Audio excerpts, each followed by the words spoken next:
நம்ம தொடர்ந்து எஸ்ஐஆர் பற்றியான அப்டேட் தகவல்களை உங்களுக்கு கொடுத்துட்டு வந்துட்டு இருக்கோம். கிட்டத்தட்ட ஒரு 3 மாசமாக எஸ்ஐஆர் விஷயங்கள் எல்லாம் போயிட்டு இருக்குதுல, அது எல்லாமே இப்ப முடிவுக்கு வரப்போகுது. ஏன்னா ஃபைனல் லிஸ்ட் ஜென்ரேட் ஆயிடுச்சு.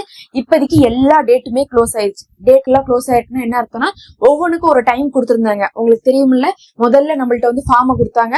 ஃபார்மை ஃபில் பண்ணி கொடுக்கறதுக்கு நமக்கு 1 மாசம் டைம் கொடுத்துருந்தாங்க. அப்ப நம்ம எல்லாருமே ஃபார்மை ஃபில் பண்ணி கொடுத்தோம். அப்புறம் ஃபார்மை ஃபில் பண்ணி கொடுத்ததுக்கு அப்புறம் ஒரு 15 நாள் டைம் எடுத்துக்கிட்டாங்க.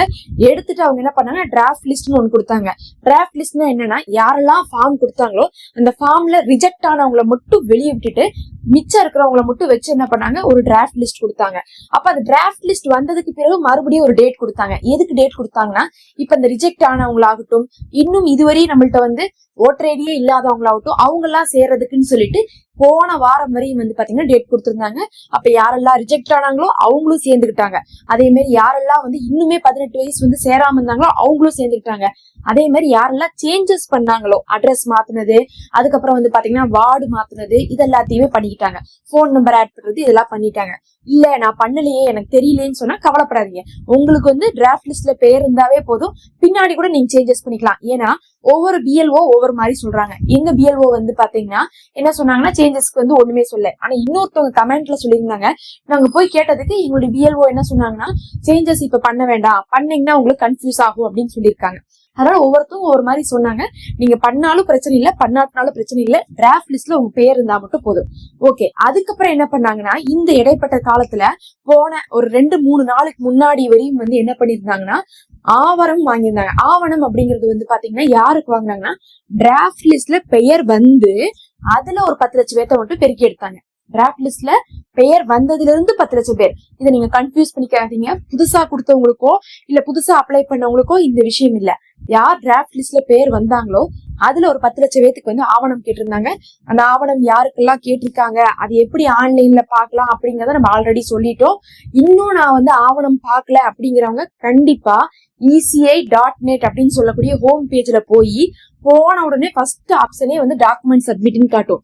அதுல கிளிக் பண்ணி நீங்க என்ன பண்ணிக்கோங்க, போனோடனே உங்களுடைய நம்பர் கேட்கும், அதாவது ஓட்டர் ஐடி நம்பர். அந்த நம்பரை கொடுத்து உங்களுக்கு ஆவணம் கேக்குதா இல்லையான்னு பாத்துக்கோங்க.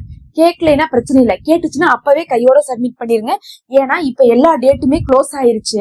இனி ஃபைனல் லிஸ்ட் ஜென்ரேட் ஆயிருக்கு. நீங்க ஆவணம் கொடுக்காட்டினாலும் உங்களை என்ன பண்ண மாட்டாங்க, ஃபைனல் லிஸ்ட்ல கொண்டு வர மாட்டாங்க. இப்ப இதுல யாரெல்லாம் கொண்டு வர போறாங்கன்னா, புதுசா அப்ளை பண்ணவங்க, கரெக்டான ப்ரொசீஜர்ல பண்ணிருக்காங்க பாருங்க, அவங்கள கொண்டு வர போறாங்க. ஆல்ரெடி டிராஃப்ட் லிஸ்ட்ல இருந்தவங்க ஆனா ஆவணம் சப்மிட் பண்ண தேவை இருந்தா அவங்க பண்ணிருக்கணும். இல்ல பண்ண தேவையில்லாதவங்களுக்கு பிரச்சனை இல்ல. 10 லட்சம் பேத்துக்கு தான் டிராஃப்ட் லிஸ்ட் சப்மிட் பண்ண சொன்னாங்க. மத்தபடி அத்தனை பேத்துக்குமே டிராஃப்ட் லிஸ்ட் அப்படியே வச்சுக்கிட்டாங்க. இப்ப எங்க வீட்டுல பாத்தீங்கன்னா நாங்க ஒரு 7-8 பேர் இருக்கிறோம்னா, அதுல ஒருத்தவங்களுக்கு மட்டும் ஆவணம் சப்மிட் பண்ற மாதிரி கேட்டிருந்தாங்க. நான் செக் பண்ணி நான் அதை அப்லோட் பண்ணிட்டேன்.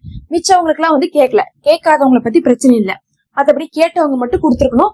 ஏன்னா கேட்டவங்க கொடுக்காட்டினா அவங்கள லிஸ்ட்ல இருந்து எடுத்துருவாங்க. இப்படி எல்லாத்தையுமே என்ன பண்ணாங்க, ஒரு 2-3 நாள் வரை எல்லா டேட்டையும் கொடுத்து வாங்கிட்டாங்க. இப்ப வாங்கினதை ஃபைனல் லிஸ்ட் போட்டுட்டு இருக்காங்க.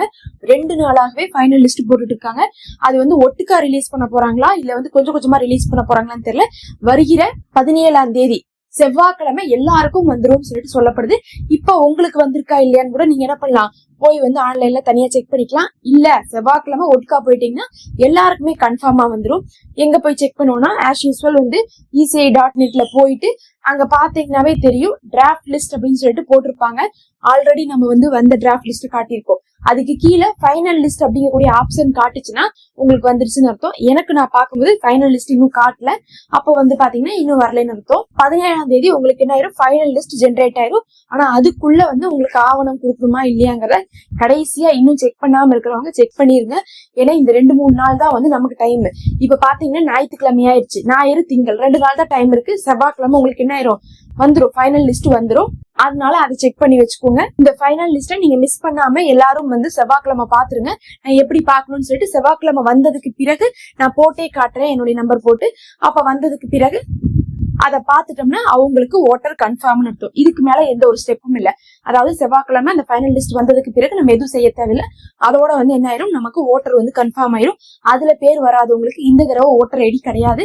அடுத்த இந்த எலெக்ஷன் முடிஞ்சதுக்கு பிறகுதான் மறுபடியும் புதுசா ஜாயின் பண்ணுவாங்க. அதனாலதான் நம்ம ஆவணம் இன்னும் கொடுக்காம இருந்தீங்கன்னா கொடுத்துருங்கன்னு நம்ம சொல்லியிருக்கோம். நம்ம ஃபைனல் லிஸ்ட் வந்துடும், அது எப்படி இருக்குன்னு சொல்லிட்டு போட்டு காட்டுறோம். சப்ஸ்கிரைப் பண்ணி வச்சுக்கோங்க, நோட்டிபிகேஷனை கிளிக் பண்ணி வச்சுக்கோங்க. போட்ட உடனே உங்களுக்கு வீடியோ வரும்.